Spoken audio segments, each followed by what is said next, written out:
जीअं सिंधु देश, जीअं साईं जीएम सैद, समूरी सिंध जे बाशऊर सिंधियुनि ऐं क़ौमी कारकुननि खे हिकु भेरो वरी जीएसएम चवां थो। असल में थोरी देरि पहिरें हिकिड़ी क्लिप ॾिठमि ऐं उन खां सवाइ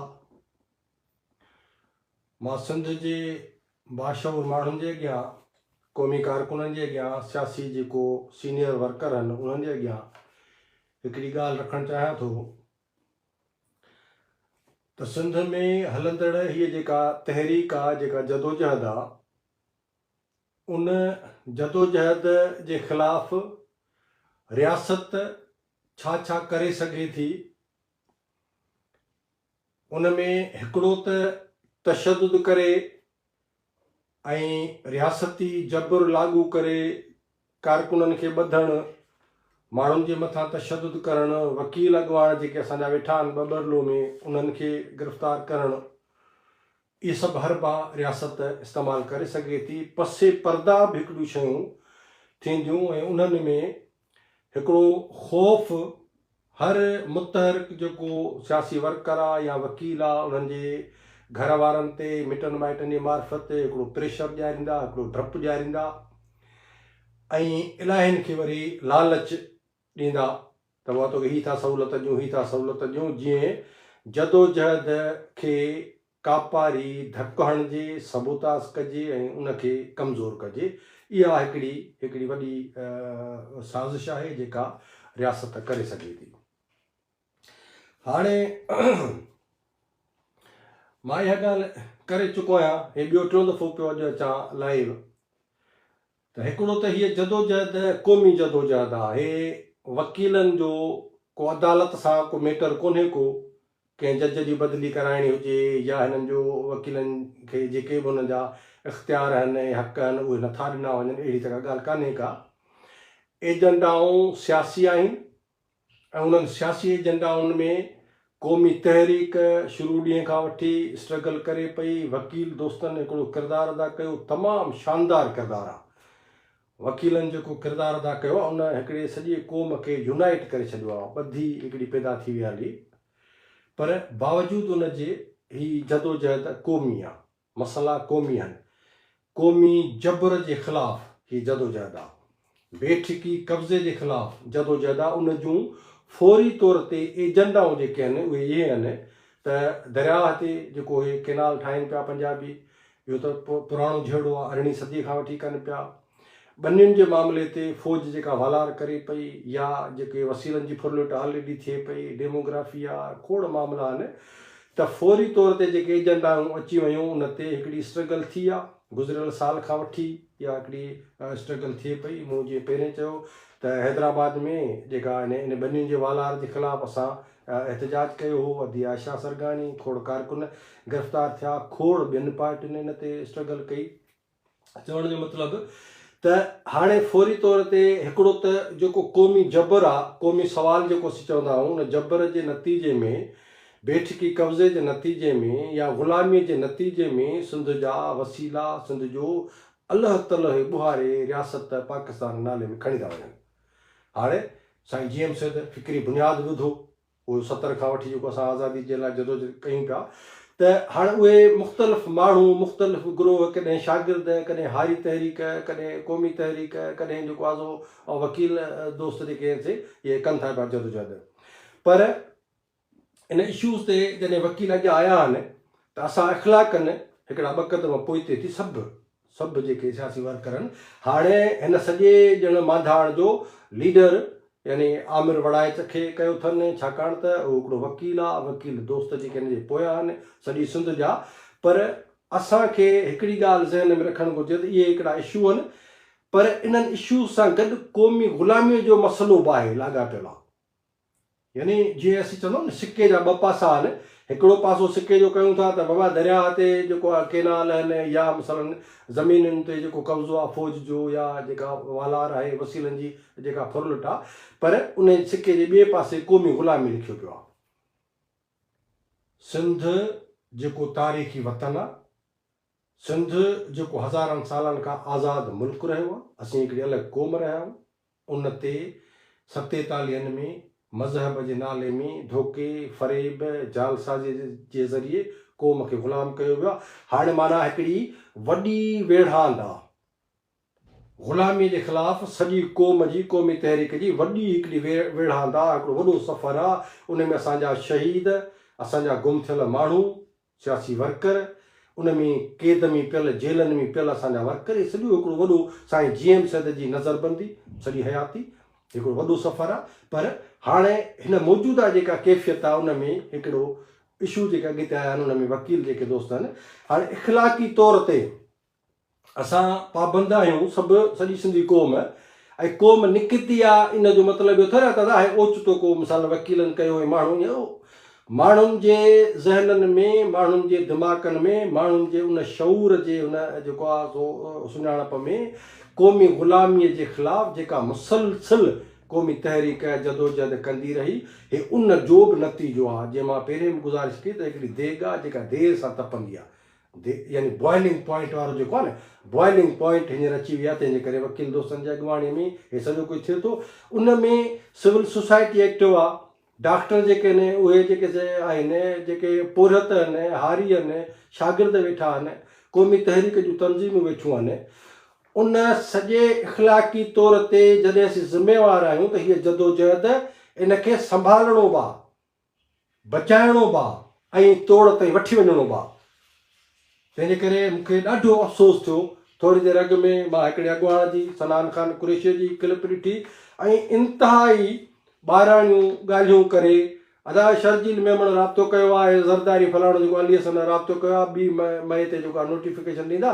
तंहिंजे करे को बि कारकुन ऐं को माण्हू आमनि खे चए थो, अपील थो कयां त न वञो, धरणे में शिरकत न कयो, रोड बंदि न कयो।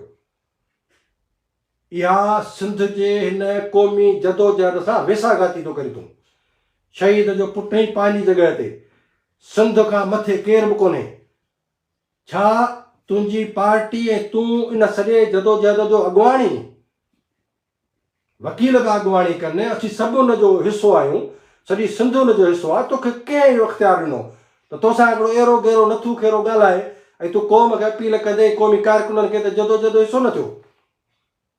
इहा पुठीअ में छुरो हणण जे बराबरि आहे। हिन जदोजहद खे मूंखे इंतिहाई अफ़सोस सां मां इन शइ जी यानी मज़म्मत थो कयां, इन रवैये जी, इन अंदाज़ जी, इन तव्हांजे संजीदगीअ जी।